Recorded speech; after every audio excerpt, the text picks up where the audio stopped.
श्री शिवाय नमस्तुभ्य मित्रों, जय महाकाल, हर हर महादेव। तो मित्रों, कैसे हैं आप सब? आशा करते हैं आप सब लोग बहुत अच्छे होंगे। मित्रों, अमावस्या की जो तिथि है वो आ चुकी है, लेकिन हम सभी के मन में संशय बने हुआ है कि 25 जून को है या 26 जून को है।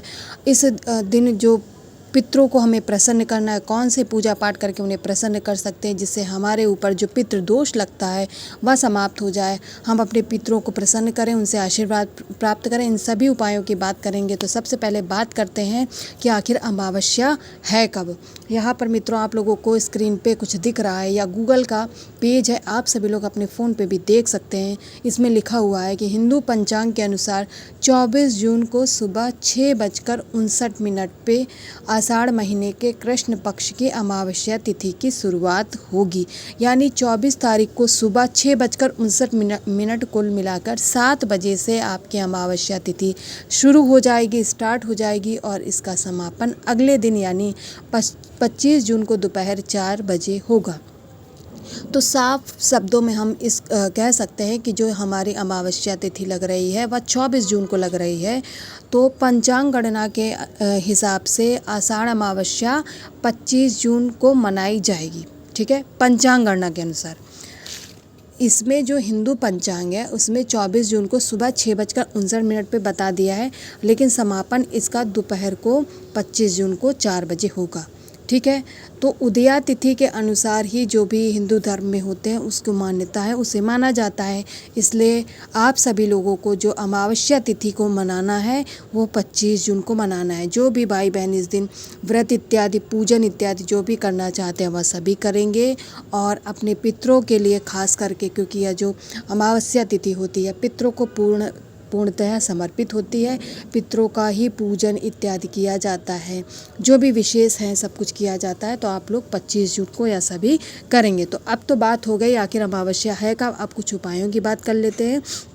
तो सबसे पहला ही उपाय है कि हम अपने पितरों को आखिर कैसे खुश करें, क्योंकि जाने अनजाने हमारे पितर हमसे रुष्ट हो जाते हैं। तो इसके लिए आप लोगों को स्क्रीन पे बेलपत्र दिख रही है, आप लोग एक बेलपत्र ले लेंगे जो कहीं से कटी फकी और खंडित बिल्कुल भी नहीं होनी चाहिए। अमावस्या तिथि का दिन है तो जल के साथ में गंगा जल लेना अनिवार्य है।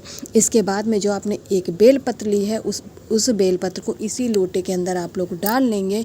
इसके बाद इस कलश को आप लोग उठाएंगे, क्योंकि आपको अपने रुष्ट पितरों को मनाना है। तो इस कलश को लेकर के आप अपने घर के प्रत्येक कोने में क्या करेंगे, घूम जाएंगे, यानी परिक्रमा कर लेंगे इस कलश को लेके।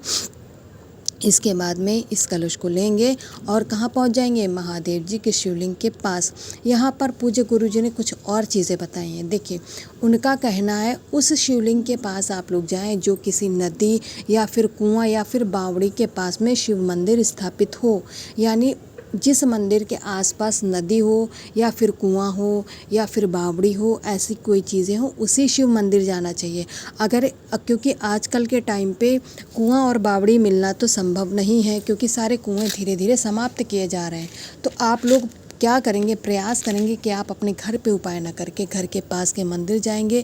पितृदेवता आर्यमन का स्मरण करते हुए जो एक लोटा जल लेकर गए हैं, बेलपत्र सहित उसे महादेव जी की शिवलिंग के ऊपर समर्पित कर देंगे और अपने रुष्ट पितरों को मनाने का प्रयास करेंगे। ठीक है मित्रों, क्योंकि हमें पता नहीं होता कि जाने अनजाने हमसे गलतियाँ हो जाती हैं। पहले उपाय की बात कर ली, अब दूसरे उपाय की बात करते हैं जो कि पैसों से संबंधित है, कि जो धन की परेशानी, धन की किल्लत आपके घर में हमेशा बनी रहती है। आपको क्या करना है, गंगा जल लेना है। अमावस्या तिथि के दिन गंगा जल का उपाय बहुत ही महत्वपूर्ण होता है मित्रों। तो गंगा जल किसी पात्र में आप लोग निकाल लेंगे थोड़ा सा, और कुछ नहीं करना है आपको। इस कटोरी को ग्लास में लिया है, जिसमें भी लिया है वो आपकी स्वेच्छा है। उसे लेकर कहाँ पहुँच जाएंगे, माता तुलसी के गमले के पास। यहाँ पर पहुँच करके मित्रों, माता तुलसी से आप लोग क्या करना है, आपको निवेदन करना है कि माता रानी, मेरे घर में जो धन की कमी हमेशा बनी रहती है किसी ना किसी कारण से, तो आप उनसे अपना निवेदन करिएगा, अपने हृदय की बात कहिएगा। इसके बाद जो आपने गंगा जल लिया है उसे माता तुलसी की जड़ में समर्पित करना है, लेकिन एक बार में ही जाके नहीं उड़ेल देना है। ठीक है, धीरे धीरे करके आप इसे 5 बार समर्पित करेंगे, थोड़ा थोड़ा करके। 5वीं बार में पूरा गंगा जल समर्पित करिएगा और तुलसी माता से आपको अपने हृदय की बात यानी धन संबंधी जो भी परेशानी आपके घर में आ रही है उसे दूर करने का निवेदन करते हुए उनसे आपको निवेदन करना है कि माता रानी हमारे घर पे भी थोड़ा सा धन लाभ हो जाए, जिससे यानी जो भी धन की आवक है उसमें इतनी वृद्धि हो जाए कि आपके घर में धन की परेशानी, धन की किल्लत समाप्त हो जाए। और आप लोग इतना करने के बाद में, जल चढ़ाने के बाद में वहीं की एक चुटकी मिट्टी लेकर आएंगे। किसी सफ़ेद कपड़े में उस मिट्टी को बांधकर पोटली नुमा बना लीजिएगा और उस पोटली को आप घर के किसी सुरक्षित कोने पे या फिर अपनी अलमीरा में रख दीजिएगा मित्रों। इससे माता तुलसी की कृपा से आपके घर में जो भी पैसों की किल्लत हो रही, धन की किल्लत हो रही, वह समाप्त हो जाएगी। आपके व्यापार में वृद्धि होगी और धन आपके घर में और अधिक आएगा। तो 2 उपायों की बात कर ली मित्रों। अब तीसरे और अंतिम उपाय की बात करते हैं, जो कि है लड़ाई झगड़ों को समाप्त करने का उपाय है। इस उपाय को करने के लिए आप सभी लोगों को हरी वाली दूर्वा लेना है। 7 या फिर 9 ले लीजिएगा। इससे ज़्यादा भी अगर लेने का आपका मन है तो आप ले सकते हैं, कोई मनाही नहीं है। 3 गांठ वाली दूर्वा लेना, इस बात का आप लोग विशेष ध्यान रखेंगे। इसके बाद में तांबे का एक कलश लेना है, जिसमें आप लोग अपने घर का शुद्ध जल और गंगा जल डालना नहीं भूलना है। आप लोगों को पता है अमावस्या तिथि के दिन गंगा जल का उपाय बहुत ही लाभदायक होता है, ठीक है।